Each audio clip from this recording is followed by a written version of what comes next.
Magkasunod na naghain ng counter-affidavit ang kampo ni Timothy Tan, ang estranged husband ni Sunshine Dizon at ang umano'y third party sa kanilang pagsasama.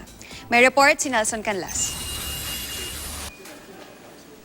Nagtungo ngayong hapon sa Prosecutor's Office ng Quezon City Regional Trial Court si Timothy Tan, ang estranged husband ni Sunshine Dizon. Ito'y para maghain ng kanyang counter-affidavit sa reklamong concubinage at paglabag sa Violence Against Women and Their Children Act o VAUC na isinampa ni Sunshine. Kinumpirma ni Timothy na nagkita sila ni Sunshine kamakailan. Nagkataon lang yun kasi that time parang kinuha ko yung mga kids and then sakto nando siya naghatid. Then parang she's paying something yata. So nakita lang kami. I'm good naman. Kasi I see my kids on a regular basis na. So I'm happy for that. Dumating din ngayong araw sa piskalya ang umano'y third party sa pagsasama ni na Sunshine at Timothy na si Clarisma Sison.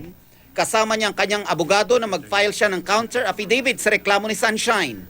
As you know, everyone looks forward to a better morning. Hindi na dumating ang aktres at ayon sa kanyang abogado, hindi na rin daw sila magbibigay ng pahayag ngayon. Nelson Canlas, Takatutok, 24 Oras.